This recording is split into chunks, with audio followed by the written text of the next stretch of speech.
அனைவருக்கும் வணக்கம். இது நம்ம ஆதிவராகி யூடியூப் சேனல். இன்னைக்கு அக்டோபர் மாதம் 13ஆம் தேதி திங்கட்கிழமை. இந்த நாள் ரொம்ப ரொம்ப அற்புதமான ஒரு நாளாக அமைஞ்சிருக்கு.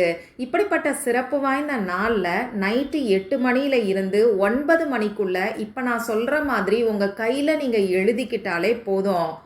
உங்களுக்கு இருக்கக்கூடிய பண கஷ்டம் குறையும். கடன் பிரச்சனை தீர்றதுக்கான வழி உங்களுக்கு கிடைக்கும். வீண் விரைய செலவுகள் குறைய ஆரம்பிக்கும். அதே மாதிரி நீங்கள் கேட்ட பணமும் உடனடியாக உங்களுக்கு கிடைக்கும். வாங்க, இது என்ன பரிகாரம், யாரெல்லாம் செய்யலாம், எந்த நேரத்தில் செய்யணும்னு இப்போ நாம் தெரிஞ்சுக்கலாம். இது வரைக்கும் நம்ம சேனலை சப்ஸ்கிரைப் பண்ணாமல் பார்த்துட்ருக்கீங்கன்னா மறக்காமல் சப்ஸ்கிரைப் பண்ணிக்கோங்க. பக்கத்தில் இருக்கக்கூடிய பெல் ஐக்கானையும் ப்ரெஸ் பண்ணிக்கிட்டீங்கன்னா அடுத்தடுத்து நான் போடக்கூடிய சிறப்பான பதிவுகளை நீங்கள் மிஸ் பண்ணாமல் தெரிஞ்சுக்க முடியும். இன்னைக்கு திங்கட்கிழமை. இது சந்திர பகவான் மற்றும் சிவபெருமானோட வழிபாட்டுக்கு ஏற்ற நாள். இந்த நாளுக்கு மேலும் சிறப்பு சேர்க்கக்கூடிய வகையில் பல அற்புதமான சேர்க்கைகள், அதுவும் அதிசக்தி வாய்ந்த சேர்க்கைகள் இன்னைக்கு நமக்கு இருக்குன்னே சொல்லலாம். முதல் சேர்க்கை என்னன்னு பார்த்தீங்கன்னா, இன்னைக்கு நமக்கு திருவாதிரை நட்சத்திரம் இருக்கு. இது சிவபெருமானுக்கு உகந்த நட்சத்திரம். திங்கட்கிழமையோட சேர்ந்து வரக்கூடிய திருவாதிரை நட்சத்திரம் கூடுதல் சிறப்புன்னே சொல்லலாம். அடுத்ததா இன்னைக்கு சாயங்காலம் 6 மணி 19 நிமிடங்களுக்கு நமக்கு தேய்பிறை அஷ்டமி திதி ஆரம்பமாகுது. இது காலபைரவரோட வழிபாட்டுக்கு ஏற்ற நாள். லா ஆஃப் அட்ராக்ஷன் படி இன்னைக்கு நமக்கு 9/9ங்கிற சேர்க்கை இருக்கு. அதே மாதிரி 897ங்கிற ஏஞ்சல் நம்பரோட சேர்க்கையும் இன்னைக்கு நமக்கு இருக்கு. அடுத்ததா 2190ங்கிற ஏஞ்சல் நம்பரோட சேர்க்கையும் இன்னைக்கு நமக்கு இருக்கு. அதே மாதிரி 2918ங்கிற சேர்க்கையும் இன்னைக்கு நமக்கு இருக்கு. இந்த 2918ங்கிற நம்பர் மகாலட்சுமி தாயாருக்கு உகந்தது. அஷ்டமி திதியோடு சேர்ந்து வரக்கூடிய இந்த சேர்க்கை கூடுதல் சிறப்பு. பொதுவாக நமக்கு தேதியில் இந்த 2918ங்கிற சேர்க்கை அடிக்கடி வரவே வராதுன்னு சொல்லலாம். ஒரு வருஷத்துக்கு 4-5 முறை வந்தால் பெரிய விஷயம். அந்த வகையில் இந்த 2918ங்கிற சேர்க்கையே அரிதானது. அதுவும் அஷ்டமி திதியில் வரக்கூடிய இந்த சேர்க்கை கூடுதல் சிறப்பு. அதனால் இந்த நாளை யாருமே மிஸ் பண்ணிடாதீங்க. அடுத்ததா ஏஞ்சல் கேஷியலோட நம்பரும் இன்னைக்கு நமக்கு தேதியில் வருது. Angel கேஷியலோட number 781. நித்திகா தேவதை நாம் கேட்ட பணத்தை எப்படி அள்ளி கொடுப்பாங்களோ அதே மாதிரி ஏஞ்சல் கேஷியலும் நாம் கேட்ட வரத்தை அள்ளி கொடுப்பாரு. இப்படி இந்த நாள் பல அற்புதங்கள் நிறைஞ்ச அபூர்வமான நாளாக அமைஞ்சிருக்கு. யூனிவர்ஸ் இன்னைக்கு நமக்கு கொடுக்கக்கூடிய பிளஸ்ஸிங்ஸ் என்ன, அட்வைஸ் என்னன்னு நம்ம தெரிஞ்சுக்கலாம்.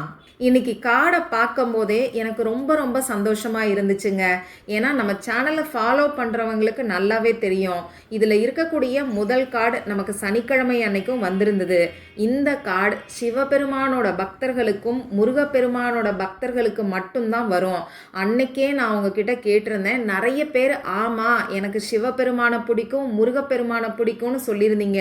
அந்த வகையில் திங்கட்கிழமை அன்னைக்கு இந்த கார்டு வந்திருக்கிறத பார்க்கும்போது நம்ம சேனலை ஃபாலோ பண்ணுறவங்க, அப்படி இல்லைன்னா இந்த வீடியோவை பார்க்குறவங்களில் நிறைய பேர் சிவ பக்தர்களாக இருக்கிறதுக்கு வாய்ப்பு இருக்குது. திங்கட்கிழமை அன்னைக்கு இந்த கார்டை பார்த்தோன்னே எனக்கு ரொம்ப சந்தோஷமாயிருச்சு. அதுவும் முதல் கார்டாக இந்த கார்டு வந்திருக்கிறது எனக்கு இன்னமுமே சந்தோஷத்தை தான் கொடுக்குது. எத்தனை பேருக்கு சிவபெருமானை பிடிக்குங்கிறத எனக்கு கமெண்ட் பாக்ஸில் சொல்லுங்கள்.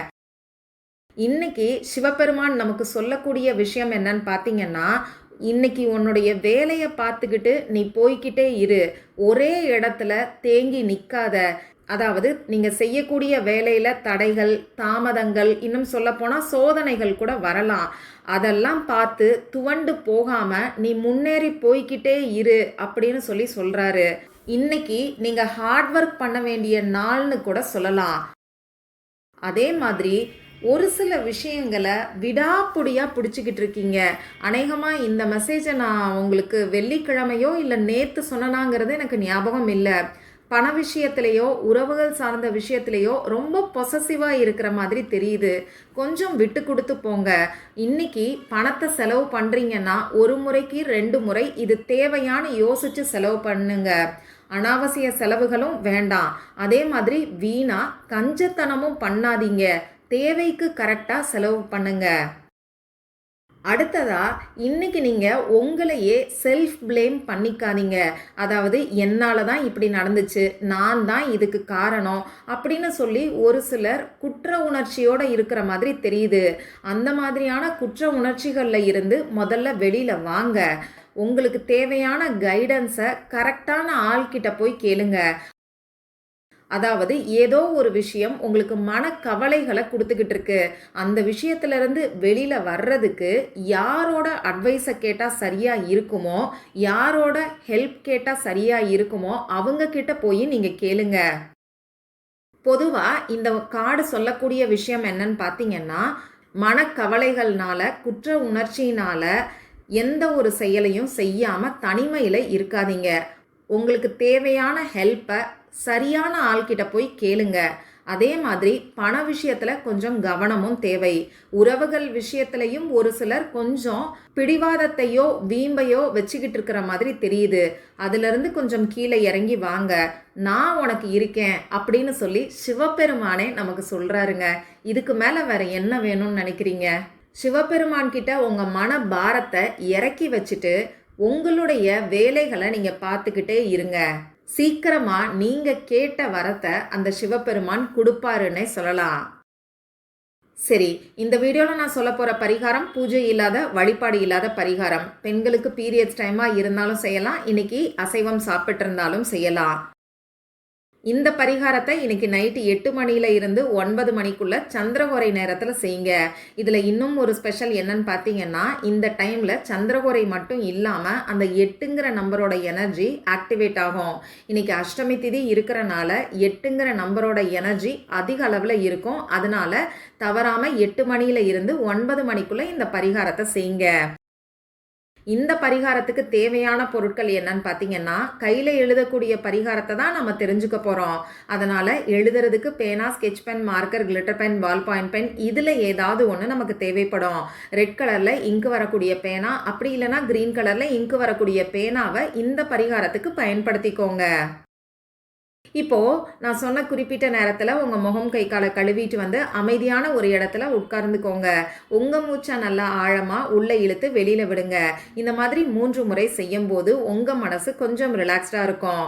இதுக்கப்புறமா சிவபெருமான் கிட்டையும் மகாலட்சுமி தாயார்கிட்டையும் உங்களுக்கு நல்ல ஒரு பணவரவு உடனடியாக ஏற்படணும்னு சொல்லி பிரார்த்தனை செஞ்சுக்கோங்க. உங்களுக்கு இருக்கக்கூடிய பண தேவைகள் என்னவோ அதை கேளுங்க. இந்த மாதிரி பிரார்த்தனை செஞ்சதுக்கப்புறமா இப்போ நான் ஸ்க்ரீனில் கொடுத்துருக்கக்கூடிய ஏஞ்சல் நம்பரை உங்களுடைய இடது கை மணிக்கட்டு பகுதியில் எழுதிக்கோங்க. நீங்கள் எழுத வேண்டிய நம்பர் 2918, அதுக்கு கீழே 781. இந்த 2 ஏஞ்சல் நம்பரோட சேர்க்கையும் இன்னைக்கு நமக்கு இருக்கு.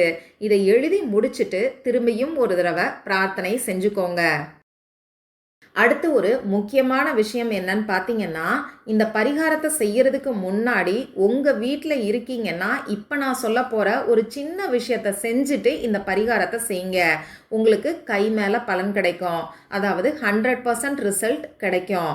என்ன பண்ணணும்னு பார்த்தீங்கன்னா, இந்த பரிகாரத்தை செய்யறதுக்கு முன்னாடியே உங்களுடைய இடது கையில் மணிக்கட்டு பகுதியில் ஒரே ஒரு சொட்டு எண்ணெயை விட்டு நல்லா தேய்ச்சிக்கோங்க. அது தேங்காய் எண்ணெயாகவும் இருக்கலாம், நீங்கள் சமையலுக்கு பயன்படுத்தக்கூடிய எண்ணெயாகவும் இருக்கலாம். எந்த எண்ணெயை வேணாலும் நீங்கள் ஒரு சொட்டு விட்டு அந்த மணிக்கட்டு பகுதியில் நல்லா தேய்ச்சி வாஷ் பண்ணிக்கோங்க. சோப்பு போட்டு வாஷ் பண்ணிவிட்டு அதுக்கப்புறமா இப்போ நான் சொன்ன அந்த நம்பரை எழுதுங்க. இதுக்கு ஒரு காரணமும் இருக்குது. இன்னொரு நாள் அதை நான் உங்களுக்கு சொல்கிறேன். எல்லாருமே இதை செய்யணுமான்னு கேட்டிங்கன்னா செஞ்சால் நல்லது. மற்றபடி உங்கள் சூழ்நிலையையும் உங்கள் விருப்பத்தையும் பொறுத்தது. இவ்வளவுதான் இந்த பரிகாரம். மற்றும் ஒரு பயனுள்ள பதிவில் நாம் சந்திக்கலாம். நன்றி.